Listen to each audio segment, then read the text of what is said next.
جو کہا کر کے دکھایا، سینہ تان کر دنیا کو بتایا، اندھیرے میں نہیں اجالے میں دشمن کو سبق سکھایا۔ صبح صادق کے وقت پاک فوج نے بھارت کے خلاف آپریشن بنیان المرصوص کا آغاز کرتے ہوئے پاکستان کے عوام اور مساجد پر حملہ کرنے والے بھارتی اڈوں کو فتح بند میزائل سے نیست و نابود کر دیا۔ بیاس میں برہموس میزائل کا ڈیپو، ایئر بیس آدمپور اور پٹھان کوٹ میں ایئر فیلڈ کو تباہ کر دیا گیا۔ ادھمپور ایئر بیس کو 3 میزائلوں نے نشانہ بنایا۔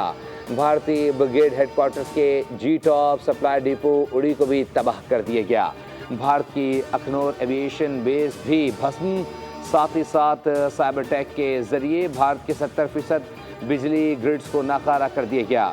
راجوڑی میں پاکستان میں دہشت گردی کرنے والے بھارتی ملٹری انٹیلیجنس کا تربیتی مرکز بھی تباہ کر دیا گیا۔